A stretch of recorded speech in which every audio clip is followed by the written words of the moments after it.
Here is the voice of the working class, Rick Smith.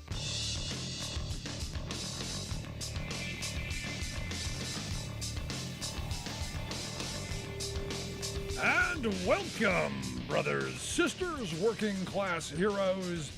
This is the Rick Smith Show. Thanks so much for being here. Today on the big program, lots to get to, lots to talk about. Going to start off with Rand Paul. The Kentucky Senator Rand Paul back in the news. Evidently, according to Rand Paul, according to Aqua Buddha. Hey, remember Aqua Buddha? Kidnapped the woman, got all high, tied her up, drove down with the water. Yeah, evidently Aqua Buddha thinks that the FDA deciding to discontinue the use of monoclonal antibodies is a plot. It's a liberal plot. A liberal plot to kill deplorables. He claims that he has personally seen, liberals stomping on the graves of conservatives when they die of COVID. He says that he has seen them personally with his own two eyes, corrected at his own optometry there, laughing hysterically. Not just laughing, but laughing hysterically when conservatives die of COVID. And, I think he should put the bong down. Maybe it's too much of the stuff from the past. I don't know. But wow. And you would think from someone who claims to be a doctor. Now, granted, it's kind of the eye thing. He's an eye doctor. I'm not going to guess not up on the latest epidemiology and virology stuff. I'm guessing. And I'm guessing probably not somebody who knows a lot about writing the scripts and stuff and the research of maybe it's not working on a certain thing, so maybe we don't use it. Maybe our ideology should be out of the way of medicine and science. Maybe just a thought. But he's upset. He's upset. Ron DeSantis down in Florida, he's upset too. He wants the FDA to let him use whatever he wants. And I'll tell you, I'm of the mindset that, okay, go ahead. I have been of the mindset you want to use all of the experimental stuff, go ahead. I'm even for, and I've said this before, I'm even for the crazy people who want to do urine therapy. If you want to take a leak in a bottle and you want to drink it, God bless you. I'm okay with it. Just don't breathe on me. And you should probably tell somebody else. Now, that said, Kansas, and again, back to what's the matter with Kansas, evidently, they've got a steering committee, one of the public health steering committees, that is right now pushing a piece of legislation that would shield doctors and pharmacies in any case of being held accountable for writing prescriptions for the ivermectin, which is to use to treat parasitic worms, especially in livestock, and the hydroxychloroquine, which is a malaria drug. And as I found out afterwards, because I have a few friends who have lupus, evidently this treats lupus. It's used to help that, and also rheumatoid arthritis. All of the doctors, virtually all of the doctors, I would say the more reputable ones have said it's not an effective treatment. It's not something that's working. And look, there are even some who are saying, look, it's bad for you. Don't do it. Now, I'm of the mindset that if you want to take it, seriously, if you want to go down to the Tractor Supply and grab yourself the horse dewormer, you knock yourself right out. I'm all in favor of freedom, life, liberty, pursuit of diarrhea. You do what you got to do. But to have to go through and write this law, as Republican senators there seem to want to do, that would shield doctors and pharmacists, and not just shield them, but force them, if I ask for it, to give it to me. I mean, this is something new. I guess I'm not surprised, because the entire pandemic has been nothing but which side of the divide, which hat or which T-shirt you bought in the last election. Instead of going, the only person I listen to, the person in the white coat, the person who spent their lives, studying this stuff, understanding it. When the pandemic first was announced, we're going to have a pandemic. First thing I did is talk to my doctor. Talked to a couple of friends who were doctors. Said, what do you think? Grabbed a whole bunch of information from a whole bunch of different reputable sources and said, oh, okay. I didn't go to YouTube. Wasn't sitting on the can with my mouth open watching a YouTube video. I certainly didn't get a meme off of Facebook. Got some actual information. Made an informed choice. And I got to tell you, the people who say, I'm not going to get the vaccine because I got to do some more research. I would love to see their reading list. If you still haven't been vaccinated and you're still using that excuse of, well, I'm doing my own research. I really want to know what research you're doing. Please send me that reading list. I will read it. You can email me, rick@thericksmithshow.com. I just had to get that out because it's crazy to me that you have a senator, a U.S. senator, saying this kind of nonsense, and you have a state government that is moving forward to force doctors and pharmacists to write stuff that they know could be harmful to people. Now, I know. Joe Rogan said. And okay, Joe Rogan said. Joe Rogan's got the best healthcare professionals around him. Money are going to buy. He didn't go down to the Tractor Supply and buy the industrial size box and chuck down a handful. Somebody was following through, and good for him. I hope everyone has the opportunity to have that kind of healthcare. But yeah, good times ahead. The good news today, and there was good news. Stephen Breyer, the 83-year-old Supreme Court justice, has announced going to retire. He's going to step down, retire from the bench, and immediately the right wing lost their ever-loving freaking mind. Seriously, immediately they're losing. Well, Joe Biden's gonna put a black woman on the court, and you go, yeah, that's what he said during the campaign. That's what people voted for him for. You know that was coming, right? Right. Do I care? No, I want somebody who's qualified. It's that simple.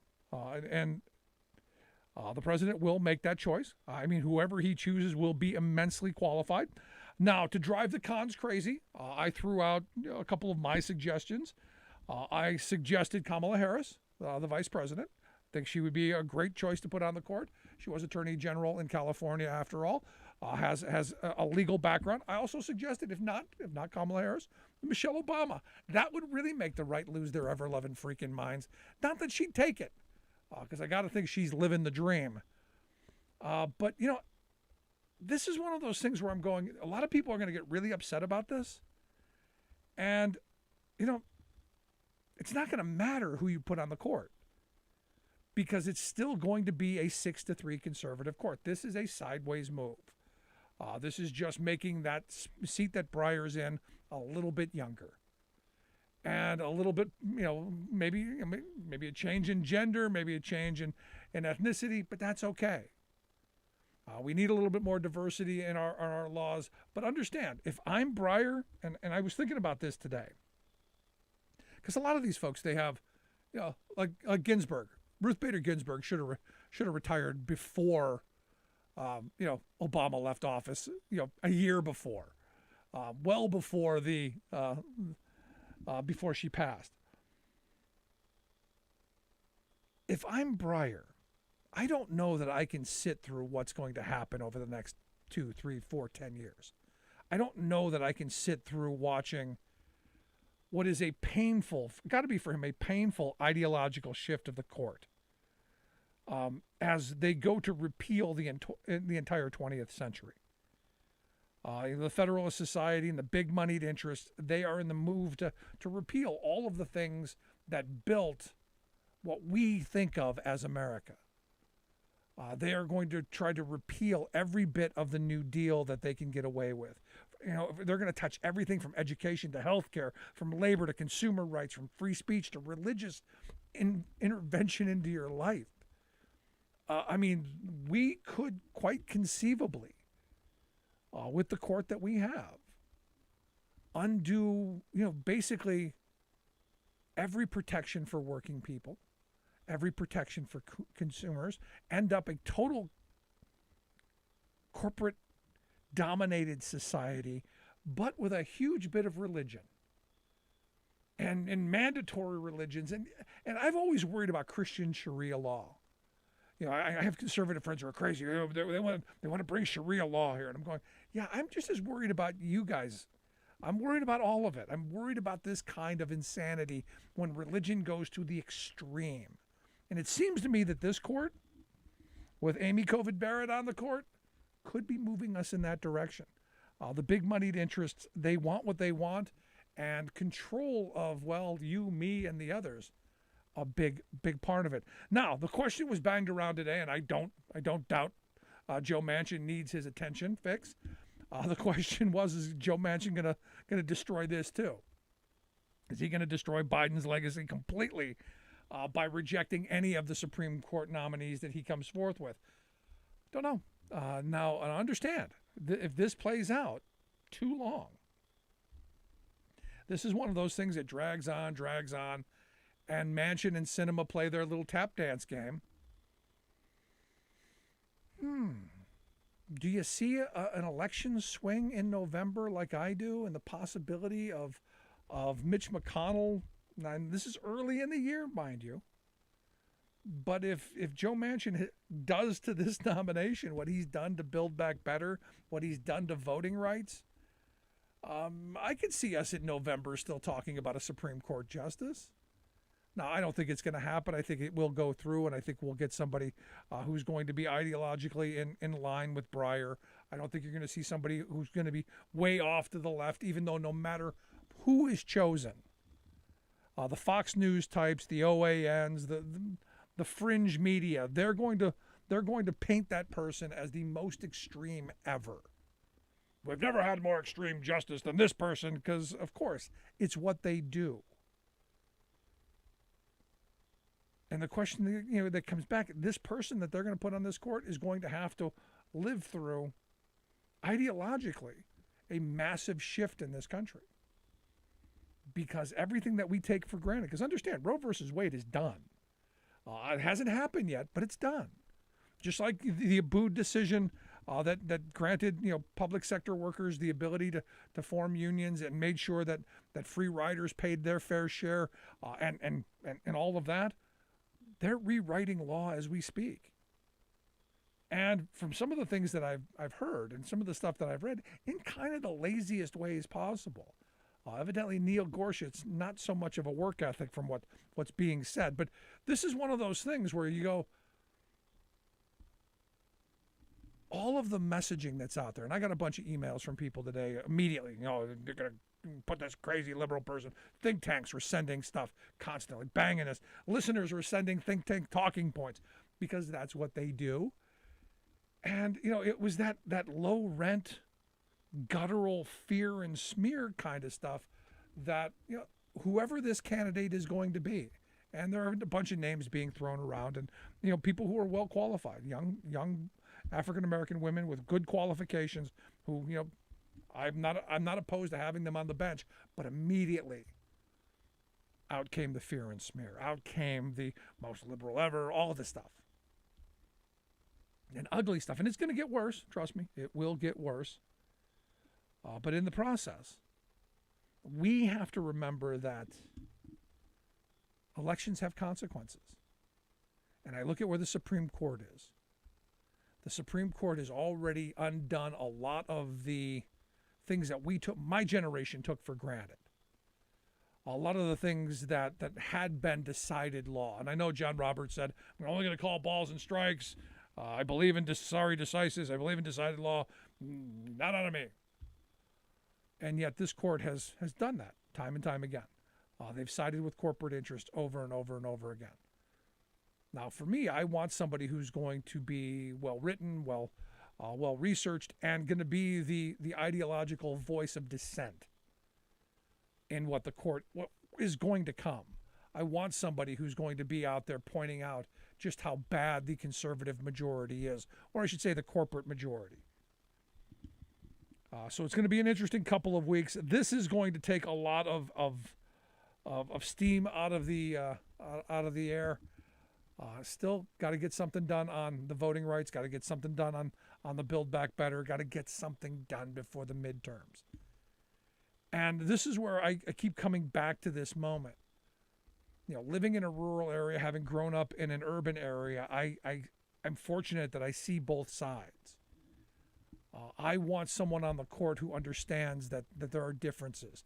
But ultimately, we're all in the same kind of boat. I want politicians who are going to help do the things that we need to get done instead of just being the anti-government types. Now, November, I don't know. What I'm seeing early, a lot of crazy from the right. A lot of extreme Trumpism. And I got to wonder how far the country is going to go before the rubber band snaps back. Could this be that election cycle? Could this be the moment where, Republicans wake up and go, maybe we've gone too far? I'm doubting it.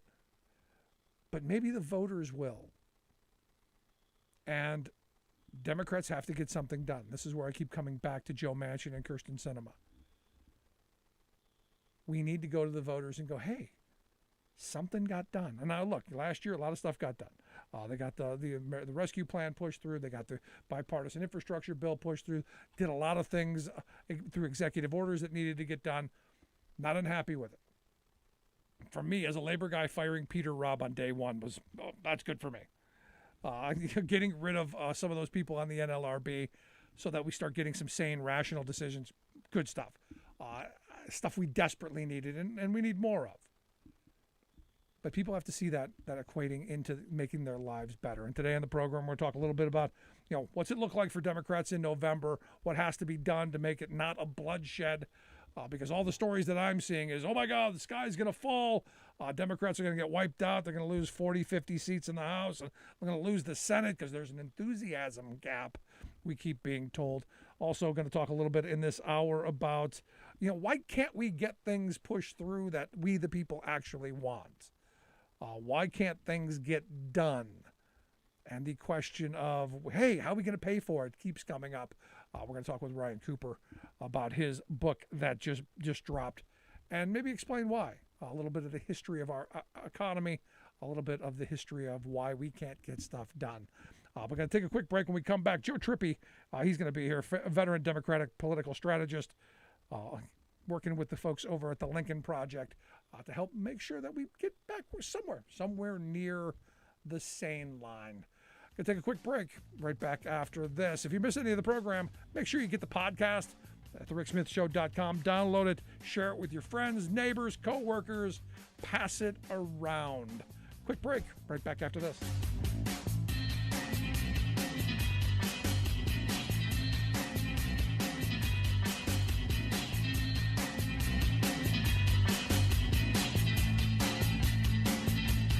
I'm Rick Smith, and this is Labor History in 2.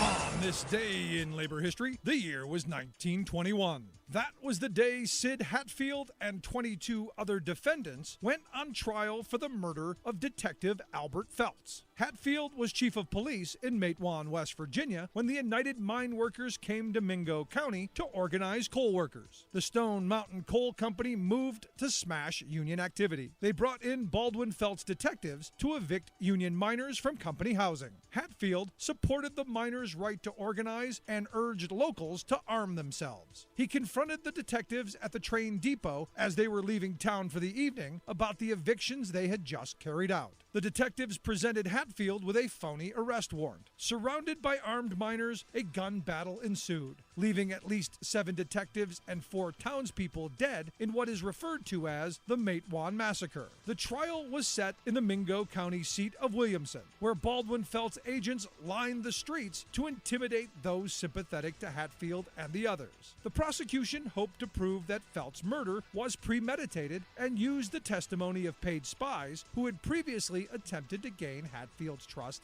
and friendship. According to historian James Green, author of The Devil is Here in These Hills, the ACLU had advised defense attorneys to turn the trial into a prosecution of the coal operators by introducing in evidence the entire record of their conspiracy to deny the citizens of West Virginia of their legal rights. The defense successfully discredited these paid agents and won acquittal. When Hatfield and his deputies arrived back in Matewan, they were greeted as heroes by the entire town. Hatfield, however, had a target on his back and would be gunned down a year later, sparking a coal war which ended with the Battle of Blair Mountain. Like what you hear? Check out more at laborhistoryin2.com.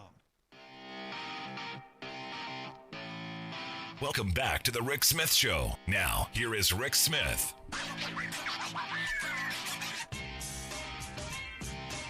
So as we talked about the other day, the polling not great for the president. In fact, when the Fox News poll has you with the highest approval ratings, I don't know that that's great, but they had him at 47%, which that's great, especially on the Fox News poll. There were some more concerning things in there a little bit later, but every headline tells you Democrats are headed for bloodshed. It's going to be it's a horrible year. All the arrows are pointing towards massive losses in the House and Senate. Look, it's going to be a rough year. It is a midterm election. You got a Democratic president in power right now. That's another thing. And oh, by the way, you got 19 states who passed 34 laws to try and block people from voting. I got to tell you, if there's anything that's going to get Democrats fired up, it's getting past that. And here to share some thoughts on maybe just how bad things are going to be, or maybe they're not. Maybe things are rosy. Maybe things are going to be great. That's why I've asked Joe Trippi to come talk with us. Joe is a veteran Democratic political strategist. He's worked on numerous major campaigns, from Jerry Brown's bid for governor in California, Doug Jones in Alabama, good victory there. He's now working with the Lincoln Project. He's also host of the Joe Trippi, the Trippi podcast, which we will put out on social media and how you can take a look at. Joe, thanks for taking time for us. No, great to be with you, Rick. So let's start with the big question. How bad is it going to be? How horrible is November going to be for Democrats? Because if you look at the numbers, they're fleeing. Every time I turn around, there's another Democrat going, not running for re-election. What are we up to now, 30? 28, 30? New blood. We'll just get some new blood in there and some fresh faces. Look, I actually think all the doom and gloom is way overblown. We started last year looking at redistricting. Most of the people who crunched those numbers thought Republicans would be able to draw 10 new Republican districts that, without even casting a vote, they'd have 10 more than they've got. That didn't happen. In fact, now with redistricting, the states that have come in, it looks like there's going to be 4 to 6 more districts that Joe Biden won. In other words, gains for Democratic potential seats. So, I mean, there's things like that are going on underneath everything. And I also think, look, part of the polarization that we have, that 47 number in Fox News isn't all that surprising, right? I mean, what's the highest anybody would be right now? And what's even Trump had that kind of like small range between a movement. I actually think Biden his approval probably hit bottom a while ago, and as COVID and other things start to move, as we get deeper into 2022, and there's and the country continues to move forward, I expect those to go up. So the bigger thing, though, Rick, that I think is promising is the total loons that are winning, look like they're going to win the Republican primaries. It reminds me of 2010 with the Tea Party, where you had the witch over in Delaware. Christine O'Donnell, yeah. Yeah. And Sharon Angle, I think, in Nevada, who was it down in Missouri? I mean, but they said crazy, insane things, and the rest of the party had to run away from them. And they ended up blowing what should have been their winning a Senate majority. You look at Herschel Walker, Dr. Oz, and by the way, we're talking, races that are visible right now. You get deeper into those House races, they're even crazier. No, but here's the thing. Here's the thing, Joe. Though I kind of agree with you. 2010 we were a different country in 2010. Sure. The Republican Party hadn't come out of the closet yet as completely crazy. They are now completely out. They're now parading through the streets as complete lunatics. In fact, parading through the Capitol and, killing police officers and defecating on the floor and urinating on desks. And you have people in the Republican Party defending that. So I got to say, we're a little different party. Some of those people are running. so no, I just think that, we are a different country, but I also believe that it's becoming clearer and clearer every day. The select committee other facts that are coming out, the Looney Tunes that the Republican Party are putting out there, and I think developments that we don't know. I mean, there are things that are going to happen between now and November. Right. Who would have predicted a lot of the last 2 years? But I just think this doom and gloom is way. I'm not saying it's going to be easy. I'm not saying it's a midterm election. You pointed that out. It's always tough in the midterm, the first one after new president's been elected. But I think there's real overselling of the doom, and I think it's a lot. I really honestly think we're going to hold the House and pick up a few Senate seats because of how crazy the Republican Party's gotten, and also, by the way, how many really good candidates. We have a class of candidates, I think more like 2018 of Tim Ryan and others that I think have, can really, against the crazies, can eke out victories. I really think that's possible. So we're going to write that down. We're going to write that down today. On this date in history, Joe Trippi said they're going to actually pick up seats in this. Because, I'm looking at it and going, the message should be really simple. And the problem is Democrats are terrible at messaging. And I know you're going to disagree with me, and that's okay. No, I'm not. They're terrible at messaging. But the message for me in this election is not, all over the map. It's, are you for democracy or are you not? This is not a moment to be talking about, I got a policy paper. Right. This is visceral. Are you for saving the heart and soul of this country, our democratic process, or are you not? Because the Republicans have already said if they gain power, there's a good chance that they're going to impeach Biden and Harris and appoint Trump as Speaker of the House and install him as president. If that doesn't get Democrats motivated and close that enthusiasm gap, Joe, I don't know what will. I think that's right, but I think it's not just Democrats. We got to rally Republicans, former Republicans. I think we lost Joe there for a second. Independent Democrats. All of us have to come together and put one issue, democracy. No, I think we have to do democracy. Are you there? Yeah. No, you're right. We got to do democracy. Yeah. Democracy. No, but it's got to be Democrats, Republicans, and independents. All of us coming together. They're going to be. We've got to build a pro-democracy coalition that all rallies around one issue, and it's only democracy. And that's why one of the things I've started with the folks at the Lincoln Project is join the union.us, where people can sign up to be part of a movement to save democracy, regardless, putting our differences aside, joining together. To organize and rally around that one notion. Right. So when you say join the union, it's not like I say join the union. I want all workers to be part of union shops. Join form the unions of your choice. You're talking like the union versus the Confederacy. We want people back. Reuniting the country, right? Yes. Preserving the union, our republic, and our democracy. It's jointheunion.us. And I think, we've already had about 40,000 people join in the first few days here. So it's starting to roll across the country. I think we can all make a big difference together. And I think you're right, Rick. It's democracy, democracy, democracy. No, I mean, all the other stuff is important. And look, what Democrats have a problem with is getting that bumper sticker, getting that bumper sticker done. Republicans are masterful at bumper sticker policy. Granted, they've got nothing to back up the bumper sticker, right. As where, Hillary had, reams of policy. Didn't get the message out as well. I'm of the mindset we need to do better messaging, and this one's simple. It's, are you for democracy or not? We can talk about Build Back Better. We can talk about voting rights. We can talk about investing in the future of this country and reshoring manufacturing and all the things that I love talking about. But at this point, it's visceral. Do you believe in democracy or don't you? I agree. Absolutely. You're listening to The Rick Smith Show. We're here with Joe Trippi. Joe's a veteran Democratic political strategist, host of That Trippi Show podcast.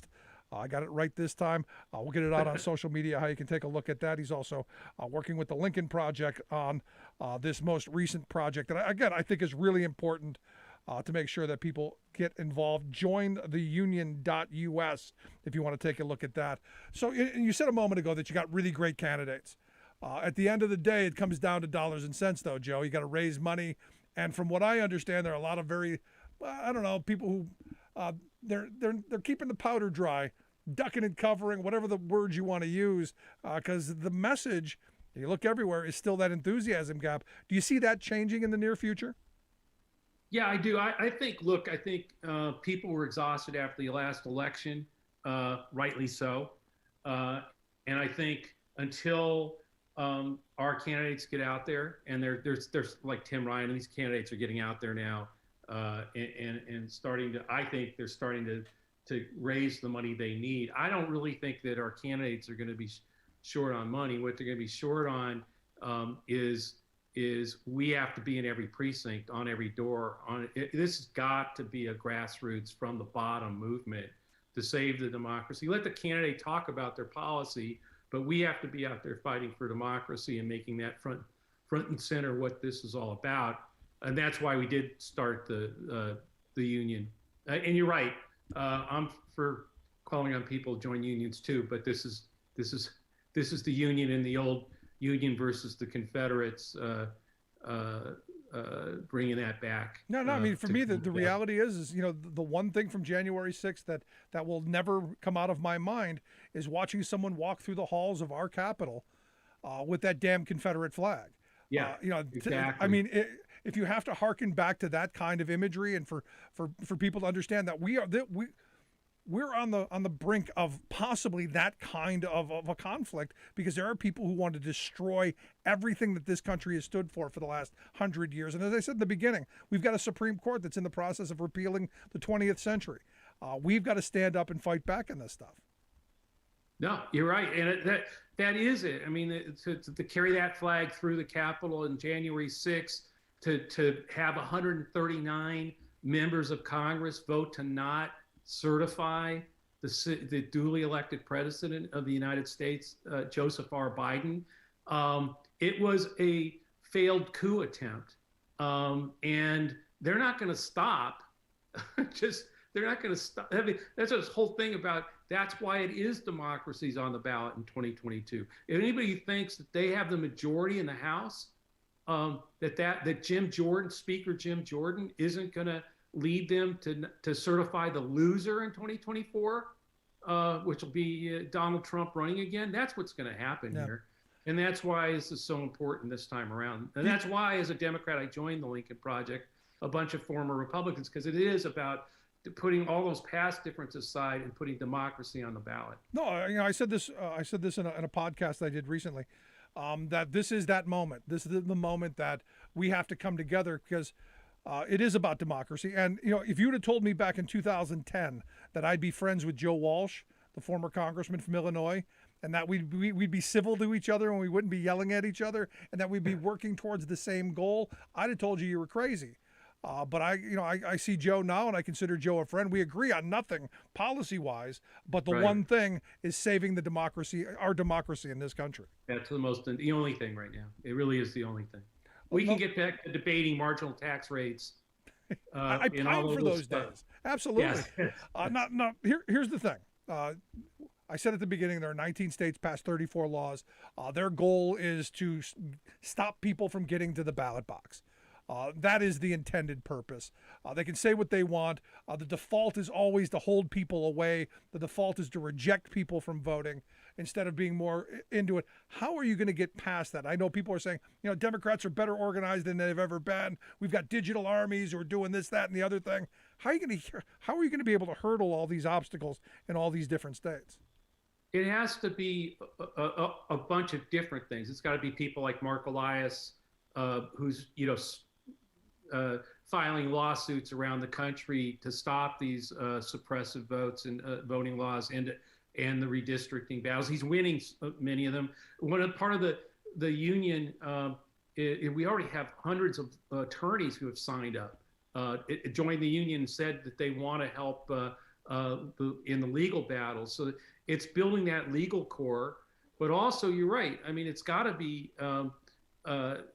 we have to swamp the turnout. That's what we have to do. It's not about, well, can you do it? We have to, which is again why we're creating the activist corps, to get out there and start to build that now, register people, make sure they're voting. It's all of those things. We have to fight it every step of the way, because by the way, they're going to put up more and more hurdles. You pointed out that's what they're doing. They're doing it on purpose.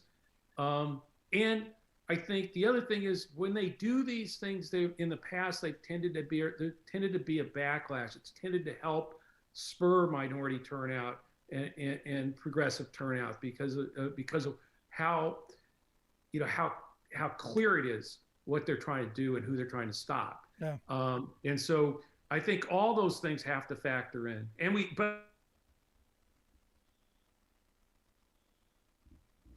But again, it takes us having to help by continuing to nominate lunatics that are so obviously lunatic that, like in 2010, they lose a lot of these seats. They probably in a normal year, but this isn't normal, they would have won, but not now. Yeah. Is it hyperbolic to say that this could be the last free and fair election that we see in our lifetimes? Absolutely. I don't think not hyperbolic at all. I think it's absolutely the fact. I mean, that's why, as a Democrat, I joined the Lincoln Project, and why I think we have to.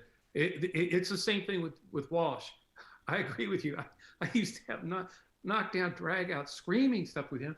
But yeah, we have got, all of us have to come together, because this is that moment. This is the moment where if we fail now, we failed generations of Americans, not just the past, but failed, the future generations of America will never know what the American experiment really was. And yes, it's not perfect, but that's what made this country great, was that we tried every day to make it more perfect, and we got to keep doing that. Yeah, and we've got to overcome our divisions. What the right has done masterfully, and what the wealth class of this country has done masterfully, is they've figured out how to slice and dice and pit us against each other. And I always use the Jay Gould quote, if I could easily pay half the working class to murder the other half. Sadly, they're not paying anymore. We seem to be doing it to ourselves. But this election cycle, it's about getting out voting and taking that anger to the polls. Joe, I appreciate you taking a little time, sharing some thoughts with us. I hope you'll come back and talk to us again real soon. Absolutely, Rick. Thanks for having me. Good stuff, Joe Trippi. Make sure you check out his podcast, That Trippi podcast. We'll make sure we get it out on social media, how you can take a look at that. I'd love to hear your thoughts. You can email me, rick@thericksmithshow.com. Do you think that we're heading towards a disaster in the midterms? I seem to think we're going to lose. I wish I agreed with Joe that we're going to pick seats up. Hope he's right. Love to hear your thoughts. rick@thericksmithshow.com. Quick break. Right back.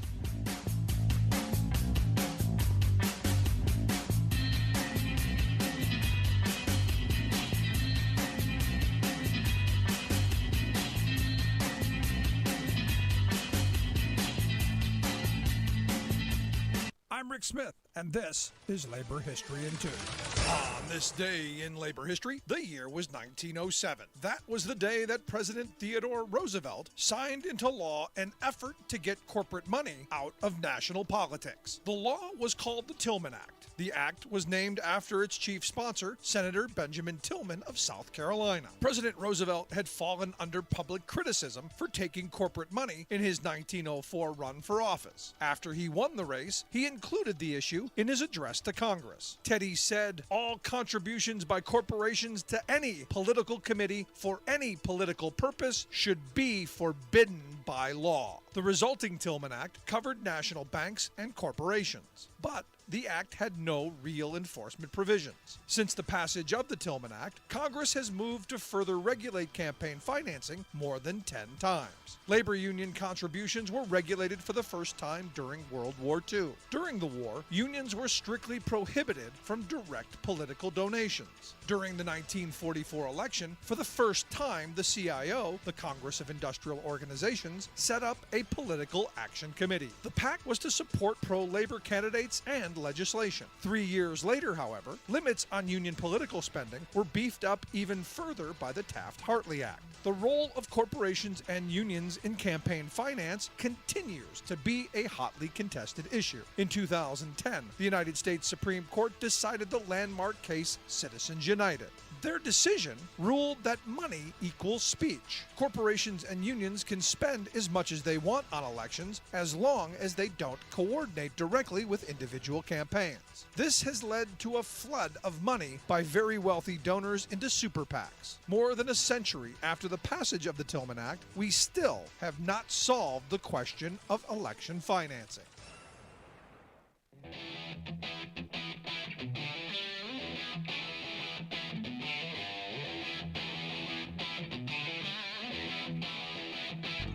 Welcome back to the Rick Smith Show. Now, here is Rick Smith. For years, I've been asking the simple question, why is it we can't seem to get things done for the working class of this country? Why are the needs of the working class always put off, especially the working poor? Remember, we're told all the time by my evangelical right-wing friends that we're a Christian nation. Yet we don't seem to give a rat's behind about the poor, the downtrodden, the children, the prison, the hungry, the homeless. Don't seem to care much about that. Little lip service, but not real in the way of policy. The question is why? Why is it every time there's a tax break that goes up, nobody bothers to ask whether we can afford it or not, or whether we could use those resources better or not? We always hear the stupid question, how are you going to pay for it? And that is why I've asked my next guest to come share some thoughts with us. He's got this new book out, How Are You Going to Pay for That? Smart Answers to the Dumbest Questions in Politics. He's also the national correspondent for The Week. He's co-host of and producer of the Left Anchor podcast. All great stuff. Ryan Cooper, thanks for taking time for us. Sure thing. So, we hear this all the time. We can't afford it, man. Sorry. The title of your book, can't afford the health care. We can't afford education. We can't afford to invest in infrastructure. We can't afford it. But yet, when it comes to handing out money to our wealth class friends, corporate tax dollars, tax welfare, there's nobody ever asking any of those questions. Why is that? I mean, it's a question of political ideology, and there's sort of there's two parts to it, I think, that matter in a broad sense politically. The first one that I would point to is the hypocrisy that you just mentioned. You have Joe Manchin raising a just ridiculous fuss, squalling like a little baby over $1.5 trillion over 10 years in the Build Back Better plan. Meanwhile, for the last decade, he's voted for $10 trillion in military spending without any sort of offsets or anything like that. Massive spending. And the same thing is true with Republicans with regard to, tax cuts and so on, things that blow up the deficit. Nobody ever asks how you're going to pay for those things. It's a sort of one-sided question. And it's used to sort of shut down debate over things that would help the working class and the middle class and even, people quite far up into the upper middle class in many cases. The other part of it, the deceptive part of the question is, if you're talking about, for example, Medicare for all, the question, how are you going to pay for that, is used to obscure the fact, either consciously or unconsciously in the minds of the people asking the question, the fact that Americans are already paying for it. Our healthcare is the most expensive in the world by a gigantic margin. We pay 5 percentage points of GDP more than any other country on earth on our healthcare system. That's $1 trillion a year, flushed down the toilet. And our healthcare is garbage. It's terrible by rich country standards. If we were to have Canada's Medicare for all system, our taxes would go down. We already pay more in tax money than Canada does for its Medicare for all system. And then on top of that, we pay a huge pile of private premiums, co-pays, co-insurance, deductibles, balance bills. So that's been partly outlawed by the Biden administration recently. So, that's an instance in which not only is it it's sort of dishonest to ask the question, it's totally backwards. Right. What we can't afford is the status quo. Yes. And so if we want to talk about what how are we going to pay for that? That's a question that should be asked about the people who advocate for not making radical changes. No, and what I like about your book is you point out the history and the way forward that we've been talking on this program for years about, the whole neoliberal agenda, all the Reaganomics, the supply side voodoo Reaganomics that I grew up being told, if we just give the rich people everything, Ryan, if we give corporate America everything they want, we lower their taxes down to virtually nothing, things will trickle down on us like rivers of gold and honey, and it'll be utopia. And it's rivers of something gold. It's not honey, man. And we've been getting the short end of the stick for such a long time that I think we've almost come to expect it. And we've been trained like Pavlovian dogs. Anytime we hear a tax increase, we foam at the mouth, and it never gets better for us. And this is where, I hope people will take a look at your book, because it does lay this stuff out and ask those questions. Why can't we have health care? Why have we saddled a generation of students with a lifetime of debt where we never did before? And it was all the change in political ideology. And right now our courts are in the process of repealing the 20th century completely. Yeah, we're back to the Lochner doctrine. That seems to be what people are aiming at on the Supreme Court.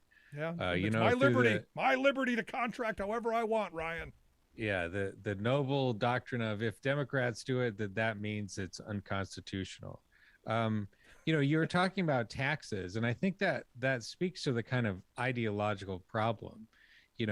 A part of the how are you going to pay for that gotcha, the rhetorical use of it is thinking of paying for it in the sense of taxes as being just taking.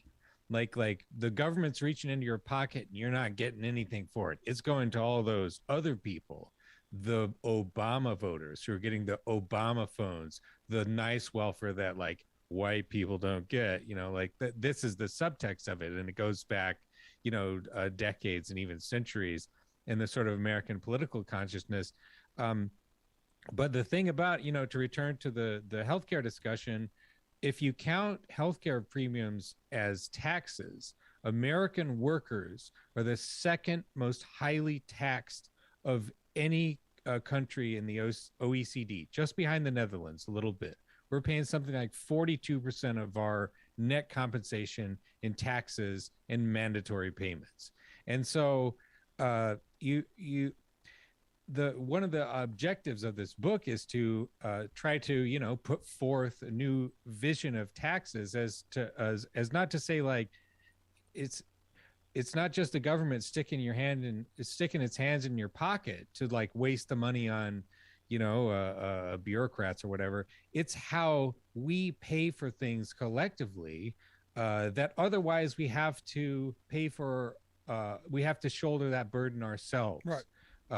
And often in a place where like people just can't afford to do it. If you're starting your career and you need childcare, or you're just straight up broke, and you just can't afford that sort of thing, the taxes and the welfare state is simply a method of catering to your own personal needs. It's honestly a little selfish. It's to say like, this is how you have a good life.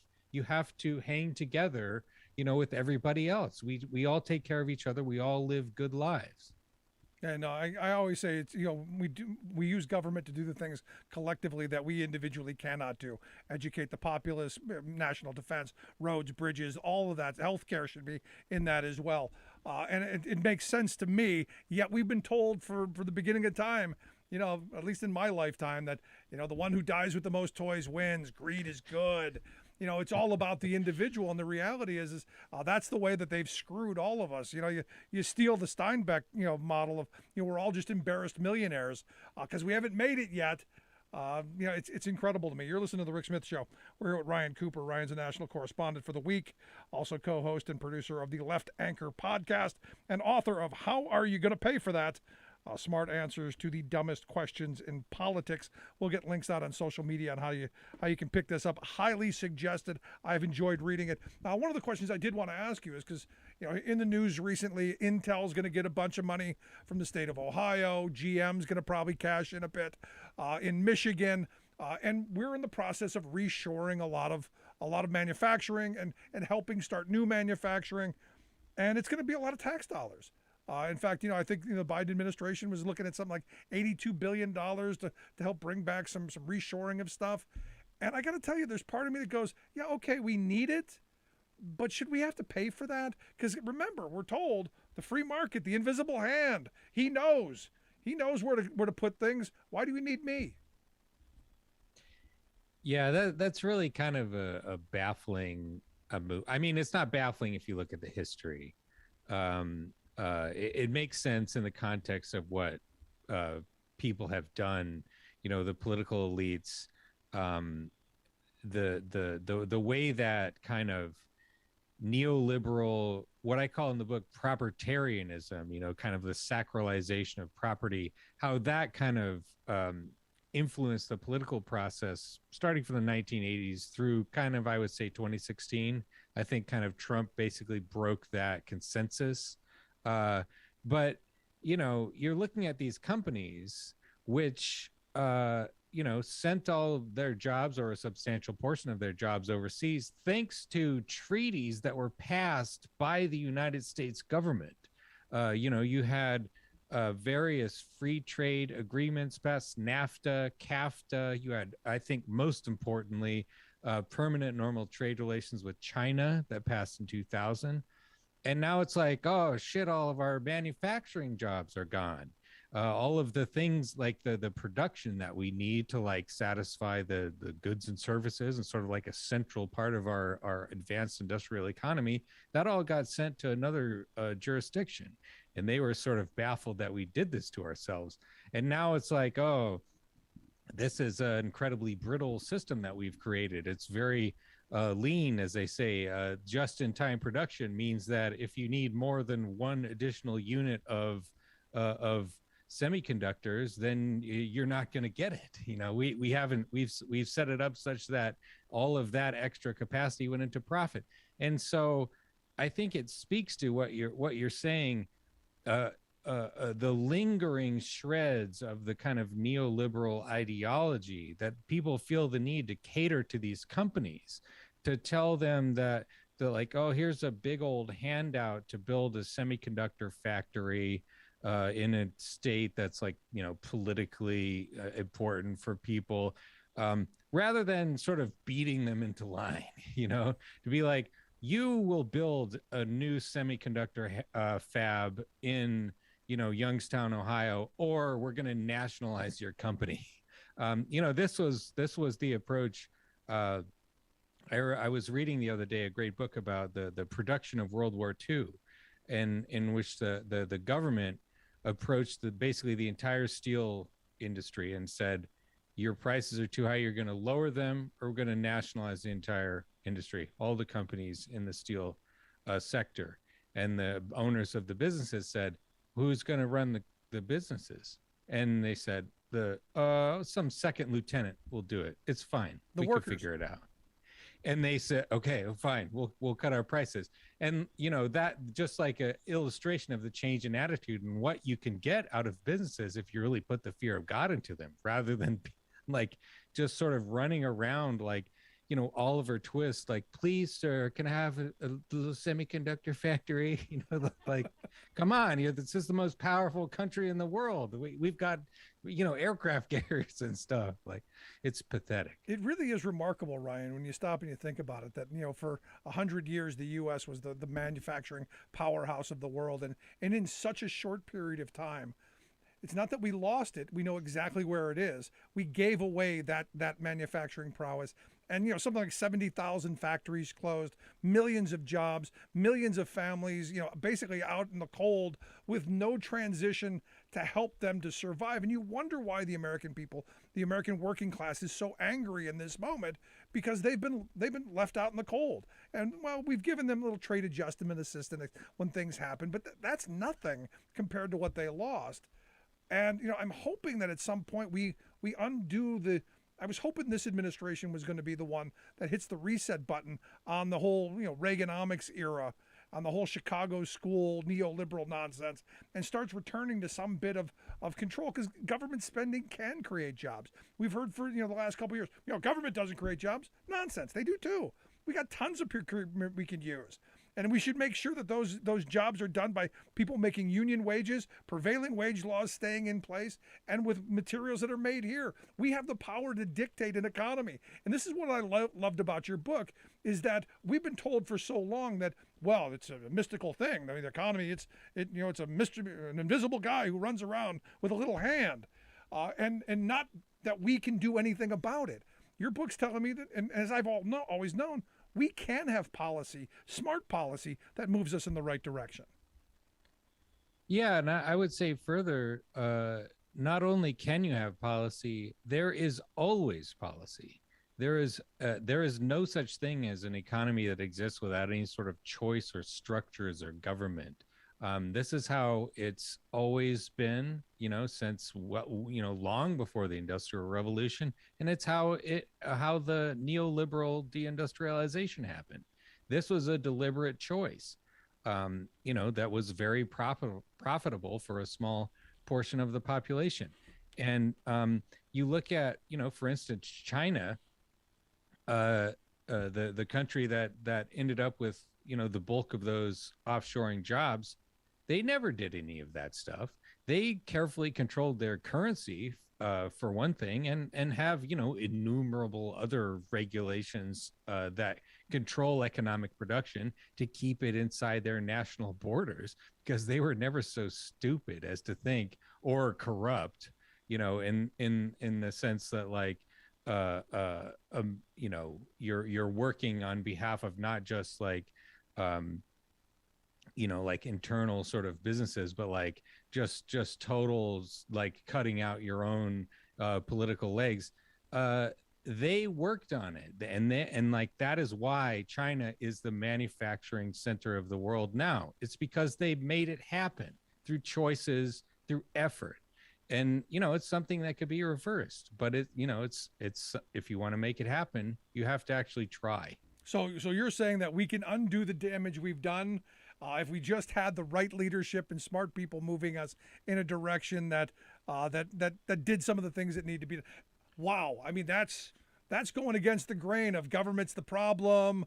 No such thing as good government, and I'm going to drag it in the bathtub and drown it. That's kind of a different message I think you're putting out there.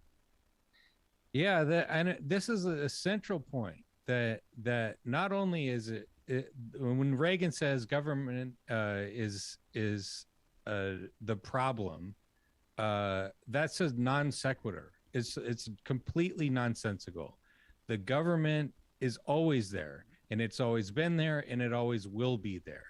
There's no such thing as an economy without politics. Yeah. There's only choices about what sort of an economy you want to have through political choices. And that is the point right there, Ryan. Do we want an economy of billionaires or of a prosperous working class? The book, How Are You Going to Pay for That? Smart Answers to the Dumbest Questions in Politics, written by Ryan Cooper. We'll get links out on social media. Ryan, I appreciate you taking time for us, man.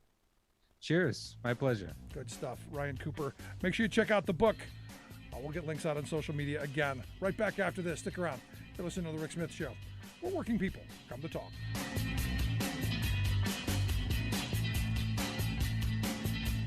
I'm Rick Smith, and this is Labor History in 2.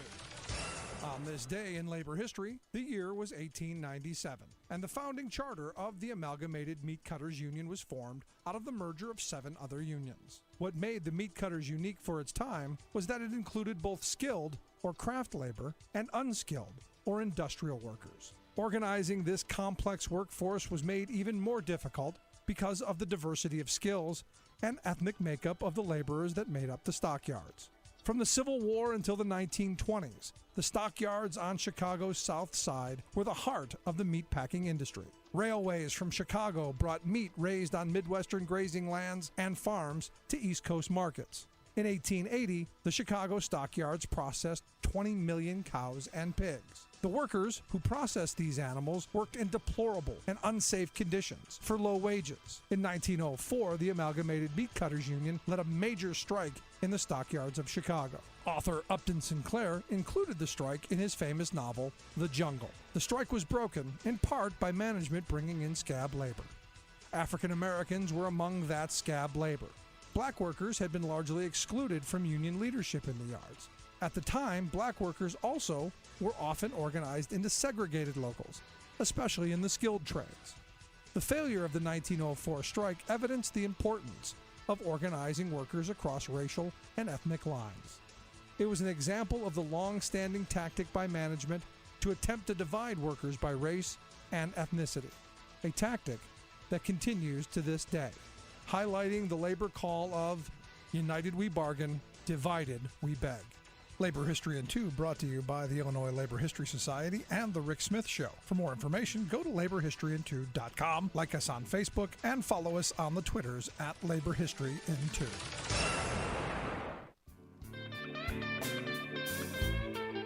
Welcome back to the Rick Smith Show. Now, here is Rick Smith.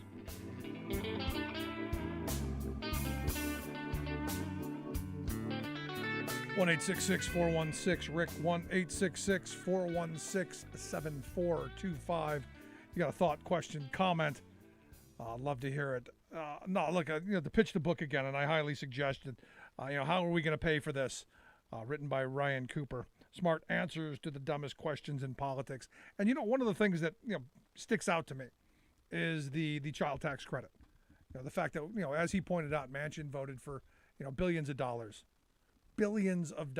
to go to, trillions of dollars to go to the very wealthy, to go to corporate America, and yet $250 a month for a kid to be able to make sure that they eat. No, we can't have that. How can we afford it? Can't possibly. It's too much money. It's gonna blow the budget. It's gonna bankrupt us. It's bad. And you know what? They're just gonna squander it anyway. They're just gonna waste it on things like food and clothing and housing and and that kind of stuff. Oh, I'm sorry. No. They're going to waste it on booze and alcohol and drugs. Jesus. I'll tell you, crazy stuff. And I always say it comes back to us because we bought this stuff. We bought it hook, line, and sinker. I remember the Reagan era as we were moving away from, we're all Keynesians, meaning that government intervention can help solve problems. No, government is the problem. And we've been trained for the last 40 years to believe that our government is the problem to every one of our problems.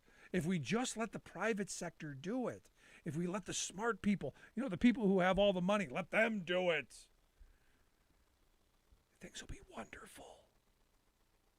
Don't need those onerous regulations. Don't need those labor laws. Don't need any of that stuff. The smart people will take care of us.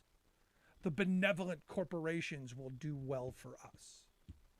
Rivers, gold, and honey flowing at our feet. It's gonna be great. It's utopia. And for some, it has been. I'm not saying it didn't work exactly how it was planned. Understand? You go back to the people who birthed this idea of repealing the New Deal. The people who were against the New Deal from the beginning.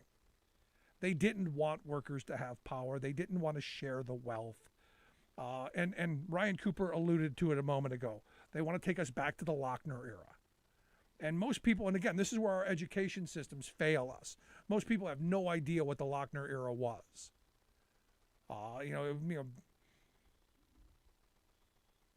It was that period from about 1905 to about 1935. Because of Joseph Lochner, a bakery owner in Utica, New York, who wanted to work his employees 100 hours a week when the state of New York had passed the Bake Shop Act saying that you can't work people more than 60 hours a week. No. If I want to work them 100 hours a week, they should be able to. If they're desperate enough, if they're hungry enough, if I pay them poverty wages and I threaten and I may put fear into them enough, it's their liberty to do it. And we got this doctrine of liberty of contract. You knew what you were doing. It was your right to be exploited. It was your right to be cheated. And we're hearing the same kind of things now, only now we're not using liberty. We're using freedom. Because it's so much better when it's freedom. You can have the freedom to contract. You can be a gig worker now. See how wonderful that is?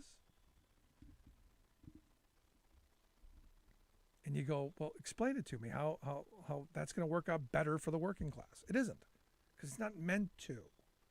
It's meant to work out for the owner class, for the capital class.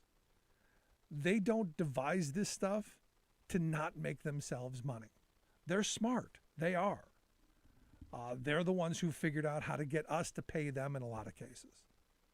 You know, here in Pennsylvania a couple years ago, the state government decided it was a great idea to take the state taxes that working people were paying to the state.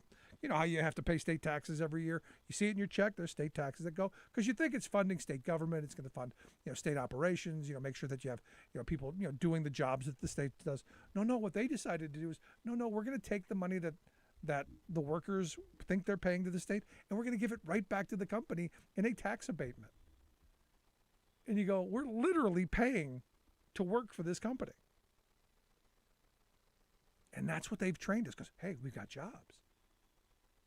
Because without them, there would be no one. And this is where I come back to, if we were to use the billions of dollars that are out there to promote, other kinds of employment, not these huge multinational monopoly-style companies, but, truly innovative companies, funded by, owned by the workers, that wouldn't be a bad thing either. We hear the right talk about competition all the time, and yet what their ideology brings us is monopoly. So I'm kind of in this spot right now where I'm thrilled that Joe Biden's bringing some manufacturing jobs back to the country. I'm thrilled that we're finally talking about reshoring and resourcing and doing everything here in the U.S. The idea of domestic consumption, domestic production, the things that we need, we produce here, create jobs for our friends and our neighbors, maybe even ourselves. I'm all in favor of that. That's a great idea. But should we be taking billions of dollars that could be used in so many other different ways? Because there are so many needs. We've got a tax code that basically says billionaires, you get off scot-free. We've massively redistributed wealth from working families to the billionaire class, and we've done it in the way of credit cards and student loans and all of that stuff. Where in the past, we used to earn wages. My grandparents, the only loan my grandfather ever took out, never had a credit card. The only loan he ever took out was for the house, and he got that through the VA. Never had a credit card, never took out a loan to buy a car, paid cash for it. Why? Because his wages were sufficiently high enough.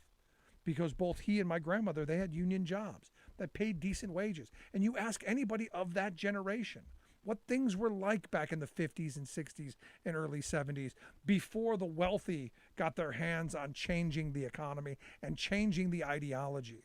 Again, Lewis Powell, the treatise to save free enterprise. And how they trained a generation to hate their government because there was some welfare queen out there. Never found her, by the way. I know, driving around in the Cadillac, drinking Dom Perignon, eating steak every night. I know, she's somewhere, probably with the small family farmer who lost his farm because of the estate tax. And we bought it, man, because of our prejudices. Because, well, that person with the car, that welfare queen, we know who she is. Even though the reality is more white people are on welfare than black. When I was a kid, my mother and I were on and off welfare a number of times because the job market was not good for single mothers. But never mind all of that. Destroy the programs. Make people desperate. Force them into crappy low-wage jobs. It's insane. And at some point, I hope we wake up from it. At some point, I hope we say enough is enough. And my answer to it has been, we need to organize. We need stronger unions. We need a much stronger, much more robust labor movement.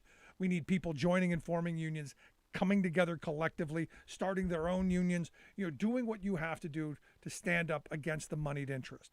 And I look at the story that's coming out of Bessemer, Alabama right now, because a revote is going to happen at the Amazon facility there. They pointed out that nearly half of the 6,200 workers at that facility are new to the company.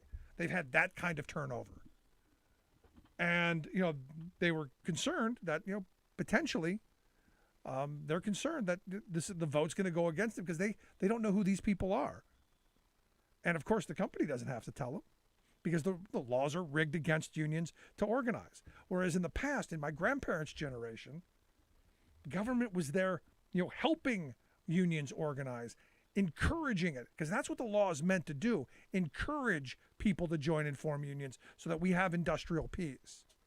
And the problem has been for so long is, you know what? We've lost our anger at the right people. And this is what corporate America has done masterfully. They've gone, no, don't blame us because your wages have gone down. No, don't blame us because your health care has gotten more expensive. Don't blame us because your retirement security is all but have been eviscerated. No, don't blame us because you have a lower standard of living. Blame those people. They're the ones who did it to you. Blame government. They're the ones who let them in. They're the ones who are giving your money away because they're stealing your tax dollars. All the while, you've got CEOs making 100 times what the average worker is making, 200 times, 300 times. Kroger, 909 times what the median wage of the workers at that place are, knowing that they have workers who are going to bed hungry, knowing that they have a percentage of their workforce that's homeless, and they don't care. But it's those people. It's them. It's over there. And this comes back to the messaging machine that the right wing has employed for decades. They've trained us to believe that, debt is horrible. And I say debt isn't horrible. Depends on what you're in debt for. Learn that in Econ 101. There's good debt, there's bad debt. There's smart debt, there's dumb debt. Problem is, Republicans keep saddling us with dumb debt, and Democrats keep going, we should take on debt, but good debt, but we should be taxing people to pay for it. I am a proud tax and spend liberal. I believe we tax to pay for the things that we need. We used to do this, and it was bipartisan. You go back to the good socialist president, Dwight David Eisenhower, a good rock-ribbed Republican. Top marginal tax rate, 92%. And everybody paid higher taxes. Everybody. You hear these nitwits running around, especially conservatives, running around going, we're the most taxed people ever in the history of everything. We're taxed enough already. That's what the T-Twizzlers were running around screaming. And you go, but wait a second, our grandparents' generation, they were taxed much higher rates than we were. Every $2,000, you got a higher tax rate. From zero all the way up to a gazillion until you hit about 1.6 million in today's dollars, 92% above that. But everybody paid more along the way. And guess what? An education didn't cost a lifetime of debt. Healthcare was affordable because there were community hospitals. We had infrastructure that was the envy of the world. We had our wars and we paid for them. Imagine that. But my lifetime, we've been sold this idea that, you know what? We just got to give tax cuts to the rich. We got to let corporate America dominate us. And I look at this thing in Bessemer. The sad reality is,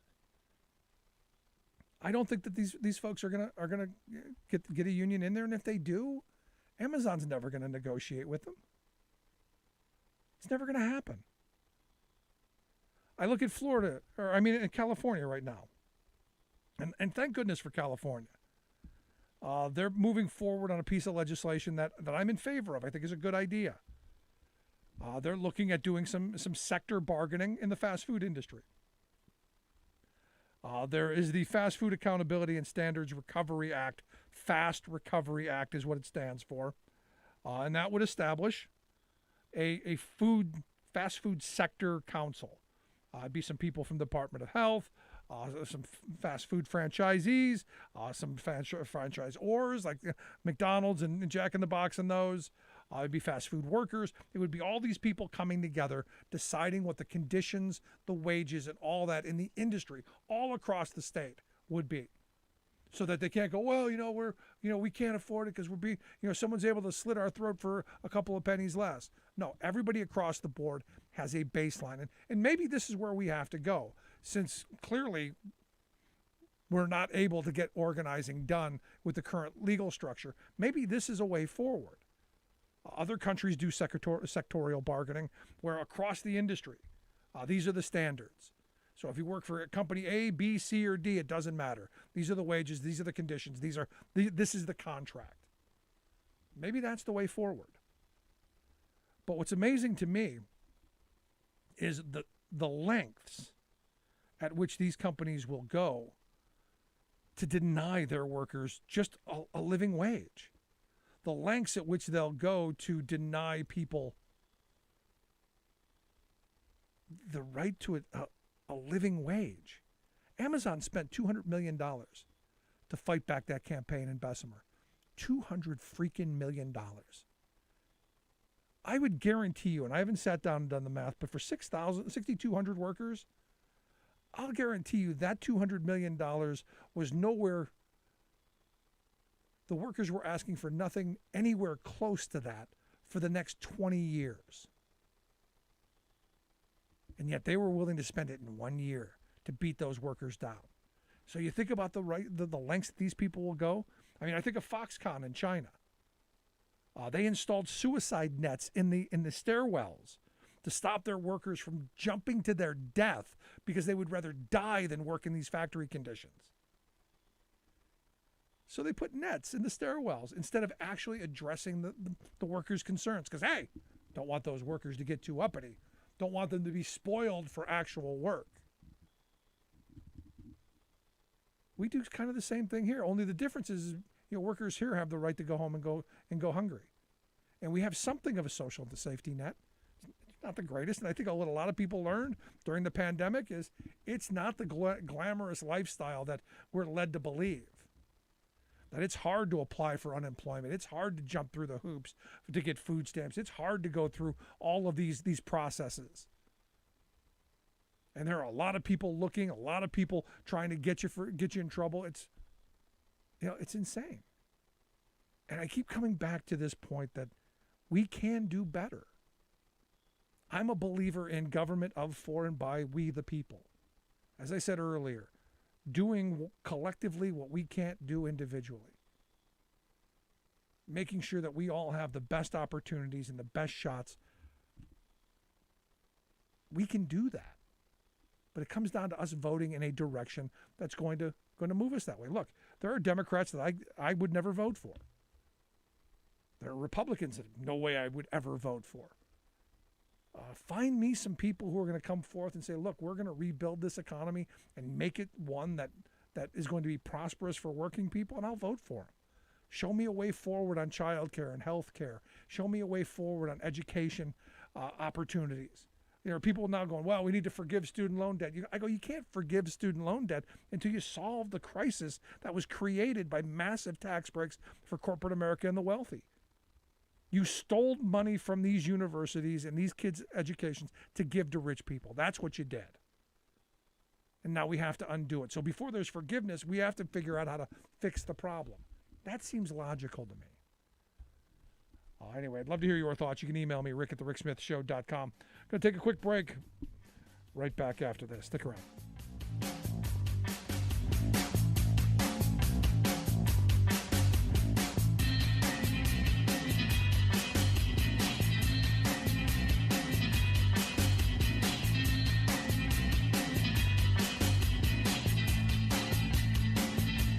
I'm Rick Smith, and this is Labor History in 2.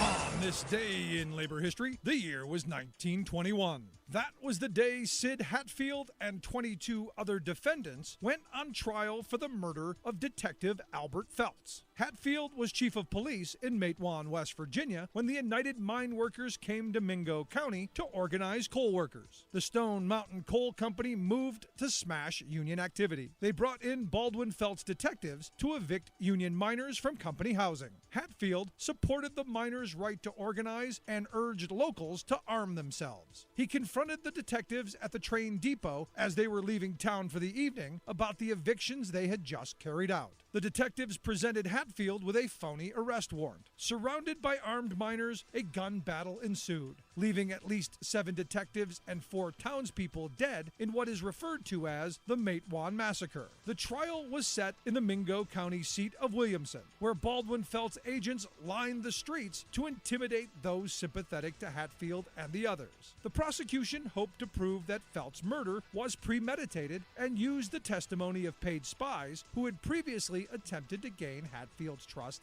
and friendship. According to historian James Green, author of The Devil is Here in These Hills, the ACLU had advised defense attorneys to turn the trial into a prosecution of the coal operators by introducing in evidence the entire record of their conspiracy to deny the citizens of West Virginia of their legal rights. The defense successfully discredited these paid agents and won acquittal. When Hatfield and his deputies arrived back in Matewan, they were greeted as heroes by the entire town. Hatfield, however, had a target on his back and would be gunned down a year later, sparking a coal war which ended with the Battle of Blair Mountain. Like what you hear? Check out more at laborhistoryin2.com.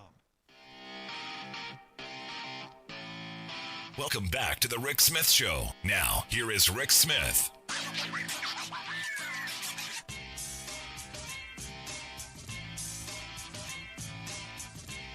So, Welcome back to the Rick Smith Show. Now, here is Rick Smith.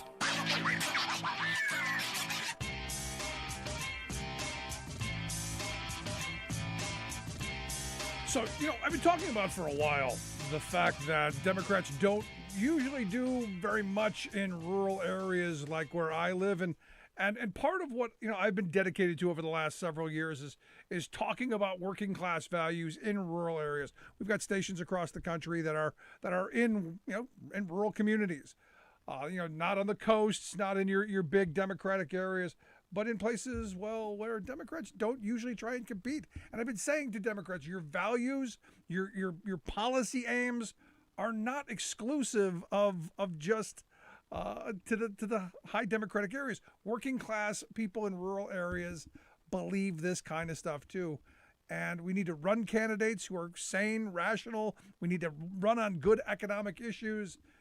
And we need to get people out there in those rural communities fighting the good fight, which is why over the last 2 years, we've been talking to people over at No Dems Left Behind, a group that I think is doing the work that has to be done, getting people out into these communities and fighting back. And that's why I've asked Kirsten Heffron to come talk with us. Kirsten is the director of digital strategy there at No Dem Left Behind.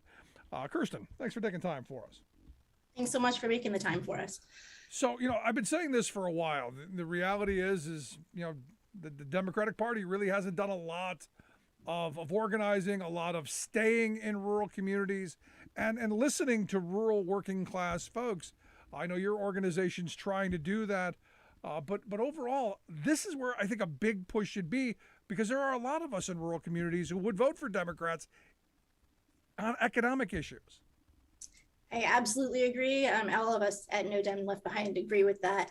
I think that there has been a perception among Democrats that it's all about the turnout game. It's going to those those core base neighborhoods, the urban neighborhoods, and getting turnout to getting the people out to the polls. That's not all there is to it.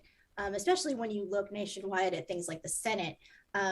It's been said by Rural Democracy Initiative that the path to progressive power nationally runs through the Senate, and the path to the Senate runs through rural America. The Senate is, like, the way that it's structured, very heavily favors rural areas. They are not only represented, but overrepresented. And it's very important for us to engage with these states, with these areas, and bring them something that they can relate to. And I think that we have a lot that they can relate to. I think this country is ripe for a revival of the labor movement. I think that everyone can agree, especially after the last 2 years and the cracks in the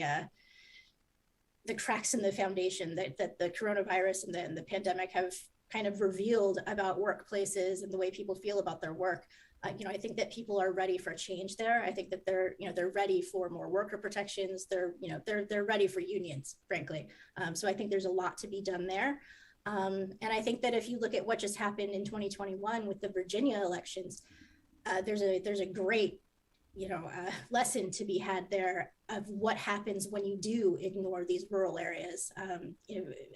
Terry McAuliffe did ignore the rural game completely, and he paid for it. And now I live in Virginia. Now we've got a Republican governor who, he pretended to be a moderate. Here he is the first week. He's outlawed mask mandates in the schools. He's banned talking about diversity and equity education. He's set up like tattletale hotlines for parents and kids to call to report their teachers for teaching about racism. It's insane. So we definitely need to be engaging with the rural district. No, absolutely. But I come back to the middle of the road stuff, and this is where I'm hoping Democrats are listening.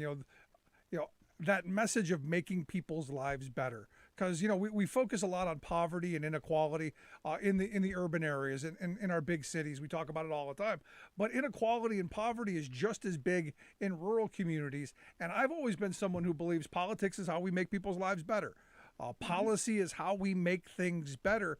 And talking about how are we going to make the opioid crisis go away? How are we going to help families keep food on the table? For instance, the $250 a month per child tax credit that was just stopped this past January 15th because, Joe Manchin and 50 Republicans decided that we shouldn't have this for kids. What we found out is that cut childhood poverty in half, not just in rural areas, not just in urban areas, but in rural areas as well. And now you've got kids who are going to go hungry at the end of this month because that isn't there. For me, that's an economic message that should be hammered time and time again, that, look, we want to be helpful. We want to move the right agenda, but we don't have the right people to do it, which is why I think springing out of rural America is where things should happen. I agree there too. So we're about to launch a new project at No Dumb Left Behind, and we're kind of calling it Winning in the Heartland right now, but it's a project name. It might change. What we want to do, and I think that like when I hear you saying these things, it's like you're speaking from the heart and you're speaking from your lived experience.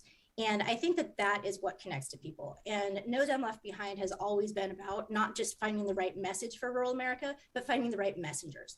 And so with this project, when we started No Dumb Left Behind originally, the idea was we're gonna roll up our sleeves, get our hands dirty, go to rural America. We're gonna do the work ourselves.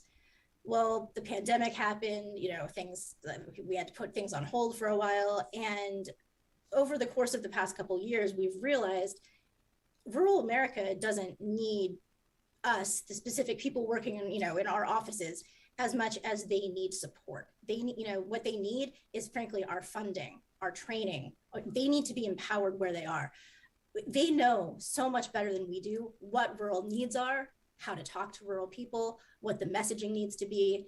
So what we want to do is we want to go into the states. We want to identify the most effective, local rural activists, and we want to directly fund them. We want to offer them, training.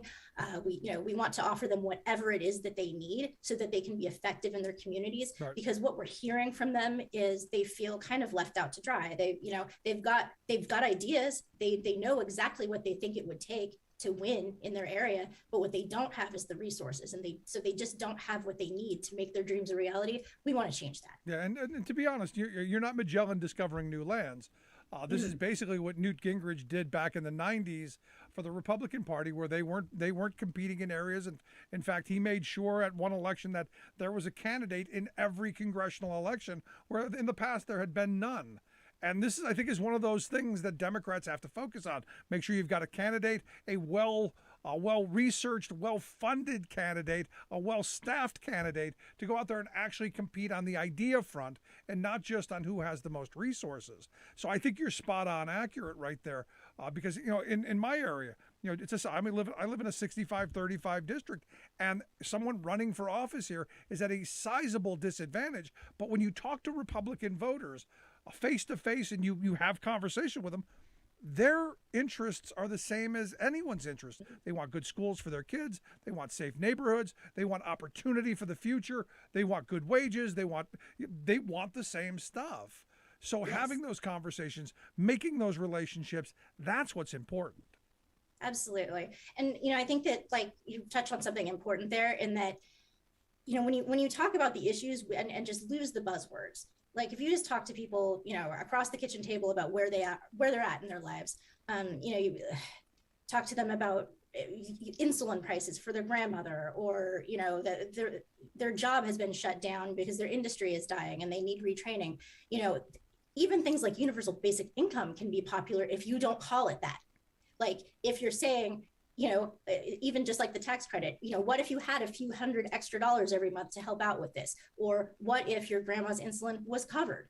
And you don't call it, socialized healthcare or whatever, but when you actually talk about the issues in a way that isn't charged with politics, you'll find that there's so much more common ground than we really think there is. No, you're spot on accurate. I've been fortunate in my life. I grew up in a housing project on the west side of Cleveland, so I know what a rural, what an urban area is, and I now live in a rural area where I've had the benefit of knowing and understanding, both cultures. And honestly and truthfully, and I come back to this because I think it's so important. It doesn't matter where you live. Ultimately, the destination is the same. The question is how to get there. And, we get tied up, like you said, with buzzwords and fear and the kind of fear mongering that the right is masterful at. Everything that you talk about a social program, it's socialism. Oh my God, it's the end times. But when you go and look at the child tax credit, and I'll bring that up again, we cut childhood poverty in half. We knew that. That's what happened. And now, because of what happened, it's now not going to continue. And we're going to have hungry children. That is not a Republican or shouldn't be a Democratic issue. That should be a human issue. It's something that we should viscerally be angry about, that it's Absolutely. not being fixed. Yeah, it's a little galling for us to call ourselves the greatest country in the world when there are children going to bed hungry at night. That's not a thing that happens in every developed country. So, we have room for improvement where we've got probably the best economy in the world. Where there's so much opportunity for people, but they need, sometimes they need a little help to access it. And I think that's, that those are the kinds of things that we can offer to people, that we can talk about, ways to connect real people with real resources, and real ways to improve their lives. No, it's good stuff. The website, nodemleftbehind.com. We'll get links out on social media, how you can take a look at that. You're listening to The Rick Smith Show here at Kirsten Heffron. She's the Director of Digital Strategy there for No Dem Left Behind.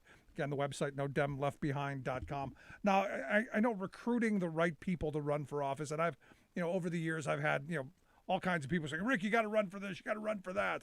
And it always comes back to the, building the staff that you need, building the movement of people to help, and the resources. And that's always the first stumbling block for a lot of candidates. How are you guys helping to kind of ease that and maybe get people the training and the resources that they need, that they're more comfortable jumping into something like this? Because it is a big ask of somebody. It's several months of day after day after day of being committed to it. How do you help? It is, at this point with the program that we're launching, we're focusing more on local activists in the sense of being support to those campaigns. We, recruiting candidates is something that we, have a goal to do in the long term, but it's not something that we've been able to be real active on so far, just because we did get us, we're a new PAC. We've only been around for a little over a year. So we kind of got started in the middle of the coronavirus and then the pandemic, and so that slowed down our timeline a little bit. But in terms of trying to build our bench, try to identify leaders who can take that next step, I think that the project that we're launching is going to be very helpful with that, because where does a candidate come from? They come from leaders in the community, and what we're trying to do is we're trying to, at a very granular level, identify who those leaders are, in the little town with 2,000 people, the rural county that's just nothing but farms. When you drive through the countryside in election time, you see the signs in the countryside, like signs in front of people's yards. You see the signs, you see billboards or whatever. Yeah. Somebody's doing that. And right. It's usually, like in those rural areas, it's usually not the state party. It's not the DNC driving out and doing that. It's those local activists. It's at the county level, the town level, these volunteers, many of them retired, but not always, who, they're just passionate about what they believe in. And so they give of their time freely. And and they do what they think is going to make their country better for their children, their grandchildren. We want to help them do that. And I know that, like, at least I live in a rural county myself, and am active in my local party. And, we've identified ways that we want to recruit, younger, more active leaders to come in and, run for local office. And at that point, start working their way up. And what we need, again, is resources. And so what No Dem Left Behind wants to do is make sure that these local activists who are plugged in and they know everyone, they've got everybody's phone numbers memorized. Like they really know what's going on in their community. We want to make sure that they have exactly what they need to put the right people in the right place at the right time. Do they have them memorized, or are they in their phones? Because I find myself, I can't remember a phone number now, but yet when I was a kid, I used to remember everybody's number because you didn't have a choice. Maybe just a little stickler issue there, but I think it depends on how long they've been in the same place. I get what you're saying. One of the things that we want to do with this program over the summer, and we're in the process of talking about it, is going into some of these rural communities and talking about the issues that are important there. Because I think, Democrats they've got their policy papers. And, this is what we're going to do. And it's usually, especially with the rural communities, it's usually a one-way conversation. And I think, pointing out what's happened in rural America and trying to highlight the fact that, factories have abandoned towns and, state governments have been, dwindled down to virtually nothing to help. In fact, there was this story in Ohio where a state representative, a guy asked his state rep, hey, the factory's closed down. We're struggling. What are you going to do about it? The guy said nothing. He goes, you should just move. And you go, I don't think that's what the answer in rural America is. There's got to be an answer, and getting out there and finding those issues and trying to deal with them. I think that's the way forward. One of the things that we do want to do with this project is, when we identify these rural activists, we want to train them in deep canvassing. And that sounds like, political talk, and it is. But really what it means is listening and asking questions, more so than just showing up and talking about policy. So, when people are going to, door to door with their neighbors, instead of saying, oh, are you going to vote for so-and-so? They're asking, what do you think our community needs? What do you think the problems are in our community? And they have a conversation about it. They make notes about it. They take that back to the county leadership or the state leadership. And in that way, people feel heard. Yep. And it's been proven, study after study, that when you do this, like the deep canvassing approach, it can move, it can move the needle hugely on individual issues, on candidates. When people feel heard and when they feel like their opinion is being valued and listened to, it makes a connection that's very valuable. And I think that that's something, even looking back to my own state, that was missing. I will hand it to Governor Youngkin. He did, he showed up. He showed up in the rural areas, and he knocked on the doors and he talked to people. And even though, he was reacting to a bunch of people who had been fed lies and were frothing at the mouth over it, he made them feel understood and heard. And he connected with them. Absolutely. It's the key is you have to make that connection with people. And so, we want to train activists in that approach and make sure, and not just as a tactic, but we really, we, as Democrats, I think it's important that we do listen to rural communities because, frankly, they feel ignored because they are. And we want to make that not the case. I'm right there with you. As I always say, if you want to change the world, you start with your little corner of it and grow outward. And this is a good way to do that. The website, NoDemLeftBehind.com. Check out their website. Kirsten Heffron, the digital director there at the good folks at No Dem Left Behind. Again, if you want information, NoDemLeftBehind.com. Kirsten, I appreciate you taking time for us. Thanks so much. Thank you. Good stuff. Again, make sure you check out the website, No Dem Left Behind. We'll get links out on social media. Love to hear your thoughts. You can email me, rick@thericksmithshow.com. If you missed any of today's program, get the podcast. Always there. Take it with you anywhere you go, all the time. Share with your friends. thericksmithshow.com. That's where you get it. Quick break. Right back. Stick around.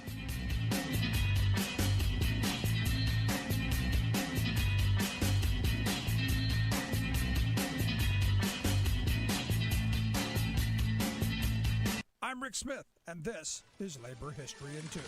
On this day in labor history, the year was 1907. That was the day that President Theodore Roosevelt signed into law an effort to get corporate money out of national politics. The law was called the Tillman Act. The act was named after its chief sponsor, Senator Benjamin Tillman of South Carolina. President Roosevelt had fallen under public criticism for taking corporate money in his 1904 run for office. After he won the race, he included the issue in his address to Congress. Teddy said, "All contributions by corporations to any political committee for any political purpose should be forbidden by law." The resulting Tillman Act covered national banks and corporations, but the act had no real enforcement provisions. Since the passage of the Tillman Act, Congress has moved to further regulate campaign financing more than 10 times. Labor union contributions were regulated for the first time during World War II. During the war, unions were strictly prohibited from direct political donations. During the 1944 election, for the first time, the CIO, the Congress of Industrial Organizations, set up a political action committee. The PAC was to support pro-labor candidates and legislation. 3 years later, however, limits on union political spending were beefed up even further by the Taft-Hartley Act. The role of corporations and unions in campaign finance continues to be a hotly contested issue. In 2010, the United States Supreme Court decided the landmark case Citizens United.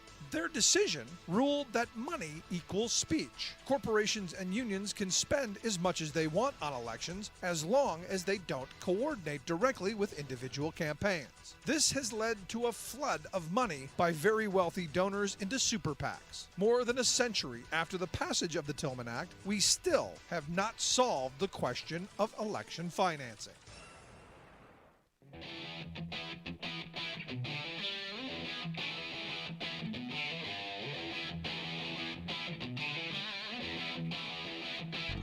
Welcome back to the Rick Smith Show. Now, here is Rick Smith.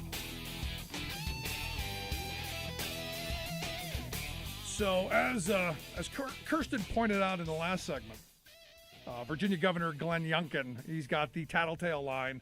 Because, hey, if you don't like something that your kid's learning in school, you can tell on them. This isn't new. They've had websites, Rate Your Teacher. They've had tattletale sites for the longest time. But this is a little different. This is a governor of a state saying, hey, we're going to set up this line, and we're going to go get those teachers for what if they teach anything about that theory. Something about race, not sure, but it's critical. If they teach about it, we'll go get them. And I've said from the beginning, the first thing every parent should do, every working class parent should call that hotline and go, I'm not so concerned about that. How about smaller class sizes? How about better pay for our teachers? How about better resources? How about vocational training? How about extracurriculars? How about more of the stuff that when I was in school was the norm instead of the exception? How about that? How about ensuring that you got a nurse and a librarian and a counselor in every school? I know in Philadelphia they don't. How about if we do that? I got to tell you, folks, you couldn't pay me enough to be a teacher, and thank God there are people out there who do, especially in this day, which is why I've asked Nicholas Ferroni to come talk with us. Nicholas, on his Twitter feed, and I love this, he says he wanted to be a superhero, psychologist, philanthropist, philosopher, actor, and comedian, so he became a teacher. What else would you do? Nicholas, thanks for taking time for us. Well, thank you so much, and thank you for what you just went through and said. I wish these parents brought that same energy to board meetings when they saw their child's teacher working second jobs or resourcing their classrooms or struggling to do what they can to educate 30 students instead of 15. And again, like teaching was my dream job. And it says so much that you have people who are doing their dream job, but considering leaving it because we can't endure or take much more of a burden. Yeah, I mean, I've got 3 kids, and I say this all the time, and I've said it to every teacher my kids have had. I've got 3 kids. I can barely control them. I don't know how you do it with 25, 30, and in some of the more high poverty school districts, somewhere upwards of 40 and even 50, I've heard, in a classroom. I have no idea how you keep them in the same direction, let alone do any educating. But God bless you because you do. Well, again, we're in this together. Teachers and parents, we are not against each other. A lot of politicians try to politicize and make it seem like we want something that's different. We want, other than parents and guardians, your child's teacher wants what's best for your child. We don't run for office. It is not political for us. It's personal. Like, we care about your children as much as anybody else. And it's so frustrating to see politicians trying to politicize something that, first of all, is not real, and second, only creates a more diverse, open-minded generation. Yeah, I mean, I love the bumper sticker. If you can read this, thank a teacher. Yeah. I think But it's so interesting. Again, history repeating itself. It's like, I was in my class, again, I teach culture studies and history through pop culture. I'm showing stuff which probably would get called out if I was teaching in Virginia or things like that, where I show parents comparing integration of schools to communism and indoctrination and all the same stuff that they're doing now with critical race theory, something that doesn't exist. But my concern, which I'm sure you'll understand, Rick, is people don't even know what critical race theory is. So if they don't know what it is, they think everything is critical race theory. So if I mention Black history, that's critical race theory. If I mention MLK, that's critical race theory. Civil rights is critical race theory. And that's the scary part. Plus, they're not asking Black parents, parents of Black students, what their concerns are, if they would want students to learn about aspects. So it's really, I hate to say it, but it's just insane to see what some of my colleagues are being subjected to when all they want to do is help educate and empower kids. Yeah. Now, let's be very clear here. You don't teach that theory of whatever critical thing, do you?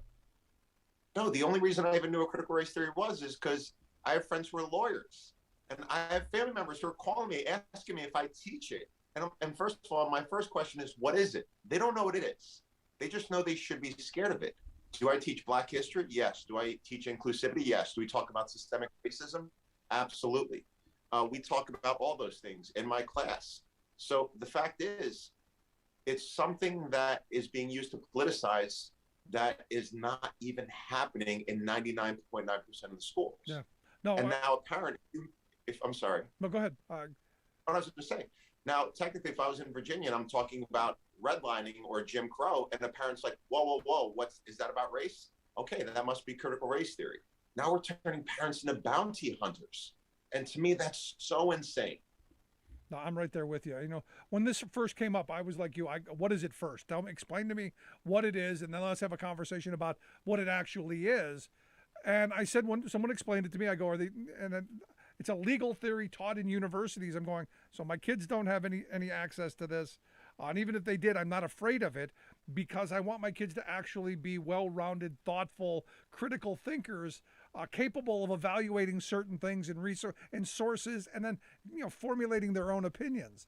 And I think that's what we seem to forget, is that education isn't just about learning the basics to get a job. It's about creating critical thinking citizens.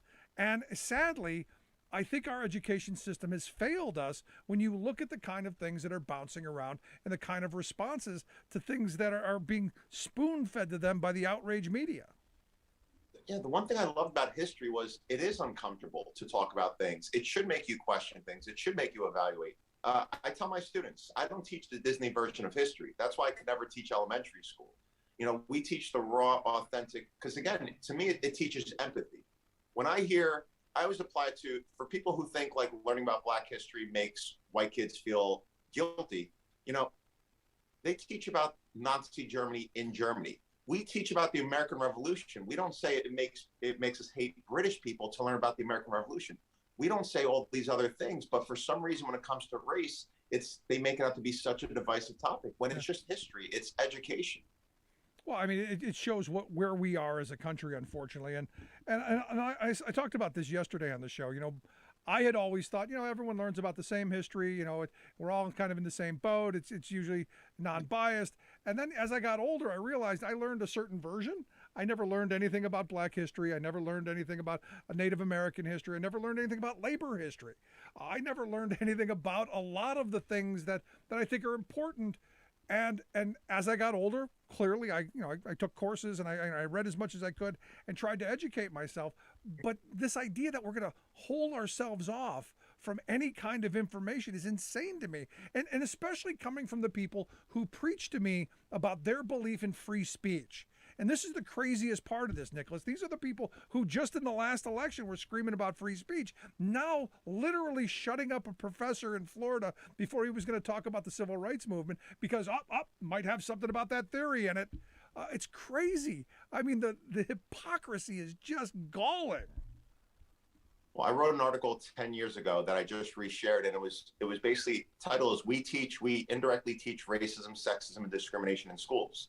And the premise is, once I started teaching history, I realized that for every 10 white figures we talk about one woman and one person of color. And I always felt like as an educator, I'm teaching predominantly diverse students. I'm indirectly teaching students that their group was somehow a footnote in history, while other groups did all these amazing things. And the thing about history is it's not perfect. Me talking about the negative aspects of the founding fathers doesn't demonize them. It's honest. I always say it's like our textbooks, like America's resume. We do not put any of the bad things, which is so problematic because then it gives the impression we never did anything wrong. Therefore, we can't learn from our mistakes. So it's just, to me as an educator, information, it doesn't scare me. It actually empowers me. When I took my first African American Studies course, I remember my professor, when I learned about the Tulsa race riot, my first question was, I said, if this happened, if 300 people of color were killed, why is it not in our textbooks? And his response was, because we don't write the textbooks. And that stuck with me when I became a teacher. And it's one of those things, like whoever controls the narrative controls the storyline and controls history. And that would be Texas right now, correct?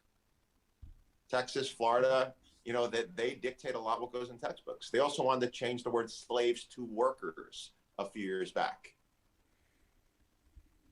Yeah. And again, nothing surprises me in the world that we're currently in, because honesty doesn't seem to be all that important, especially if you're pushing back against that exceptionalist narrative that we keep being fed, that we never do any wrong, that we're always on the right side of history. And clearly that's ridiculous.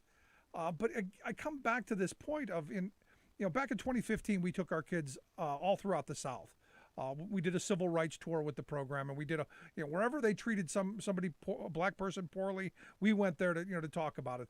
The Rosa Parks Museum, we went to Tuskegee to talk about some of the study that they did by giving black men syphilis. Where Medgar Evers was killed. We went to all of these places, and you go, why is none of this stuff in our textbooks? Why did I have to drive hundreds of miles to expose my kids to this? Now, a lot of it we didn't, because it was pretty graphic and horrible. But even just the reasonable kind of, hey, this is what we did, isn't in our history right now. Well, it's interesting because I was trying to explain to my students, most people, I learned about the Tulsa Race Massacre in college. I had amazing professors. Most people learn about it because of the show Watchmen on HBO, where they kind of do a whole episode based on it. They didn't even teach about the Tulsa Race Massacre in Tulsa, in Oklahoma, up until recently. And it's like, that's the problem. When you selectively handpick what goes in textbooks, you don't create a full narrative. And again, learning about what groups, and I'm half German. I do not feel guilty for World War II. At the same time, learning what Germans did in certain situations made me much more empathetic to different groups of people, especially the Jewish community. Learning about slavery and how it was established makes me empathetic. Yeah. And that's the thing. Learning shouldn't make you feel guilty. It should make you empathetic and more understanding. And it helps you maybe learn the lesson and not do it again. This is the part that I came back to yesterday. I go, the idea is I take no responsibility for what white people did 100 years ago, because it wasn't me. Yeah. I didn't do it.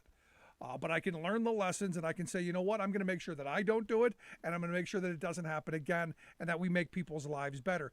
That's what That's what I want people to get from history. Sadly, what we get is a lot of the wrong stuff. So if you had the magic wand and you could change the minds of all of these white women in Virginia who lost their ever-loving freaking mind and voted for Glenn Youngkin because we're not teaching that theory, what would this be? What would the education that you would want people to see, what would that look like? I would honestly say, and to me it's very heartfelt, it's not political.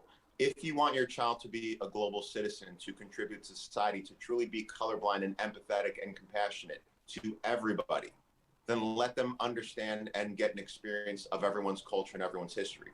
That is the only way to develop true empathy. At the same time, the only way to undo systemic things that are currently in place, because they're remnants of Jim Crow, remnants of redlining, is to understand the past so we can dismantle the present, so that way we provide everyone the same playing field. It's not a matter of treating someone better or worse. It's a matter of making sure everyone has the same opportunities. And even in 2022, that's not the case. Yeah, I was watching a video not too long ago. I think it was like on Instagram or something. And there was the woman had asked a guy, what do you think about, sending kids to college today? And he goes, well, it depends on what your goal is. Is your goal to be a doctor or a lawyer? Then college is the place to go. If your goal is to be a well-rounded person with life experience and becoming a critical thinker and these things, then, spend the money and backpack across Europe, because that's going to give you the opportunity, to experience different cultures, experience different things, and really make you a much better rounded person. And I had to sit back and think about that and go, I don't disagree with it. No, Mark Twain. I tell my students all the time, Mark Twain said it best: traveling destroys prejudice. When you experience other cultures and you spend time with other people, it destroys every belief media and society has kind of narrated for you and created for you. Yeah, critical thinking, I feel like as educators, is one of my biggest goals right now. I have to teach my students to think for themselves, because we now see a society that there are people who will think for you if you don't. Yeah, maybe the next fight it won't be critical race theory. It'll be critical human thinking theory. We got to stop thinking. Thinking is bad for us. Crazy. We will think for you. Yeah, don't think. We will think for you. We'll tell you what to think. We'll tell you what. Well, isn't that what we see? All the time. You watch Fox News. They're more than happy to tell you what to think. It is a sad thing. So, last question I've got for you. We've been talking about all this horrible stuff and the strain on teachers like you and the stress. Are you seeing people leaving the profession? I've heard a lot that there's an exodus. There was just a piece the other day I read in Higher Education that they're maybe not leaving, but they're disengaging. They're not as passionate about it as they once were. They're not giving of themselves as much. They're sticking to the base curriculum. Are you seeing any of that stuff? I get messages. Over the last few weeks, I had over 1,000 messages from teachers telling me how they want to quit, but they can't because of the kids. And that's what it says about, we go into this profession because we care about our students. And we don't see it as quitting a job. We see it as letting them down, letting their families down. And there is a great exodus. And it breaks my heart, because so many students are going to miss out on amazing individuals because society forced them to choose between, it's not them choosing to leave, it's choosing between their mental health, their financial stability, or them staying in teaching and enduring the impossible expectations. So I hate to say it, but you're going to see a great exodus. So many educators have one foot out the door. And it's a shame, because education is crumbling, and the only people that are holding together are teachers and school staff. Yeah, I'm of the mindset I would love for states to set up a hotline to talk about all the deficiencies in the education that their kids are getting. Absolutely. Because I know in my state of Pennsylvania and in others across the country, funding is way down. Resources are old and decrepit and need help. In fact, we talked to a teacher back from Arizona back when they were going on strike, and said, at the beginning of the year, they got to race to the school to get the chairs that have all the feet on them, because you can't have a chair without a foot on it, because it'll disrupt the whole class. And they didn't have enough of those. And you just go, this is ridiculous. In the wealthiest country in the history of civilization, completely ridiculous.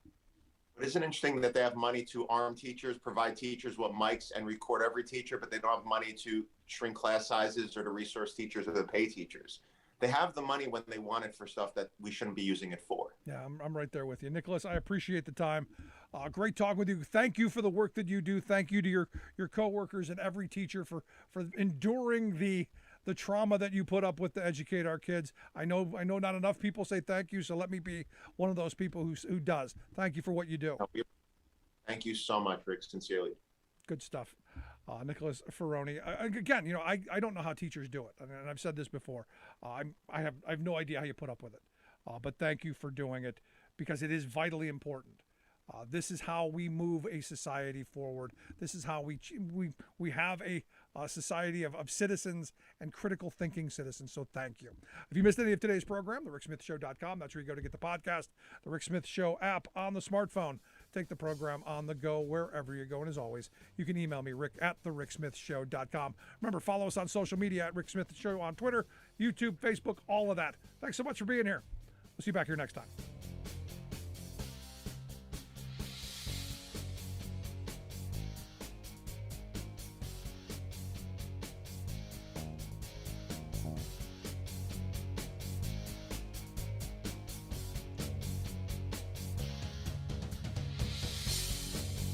You've been listening to the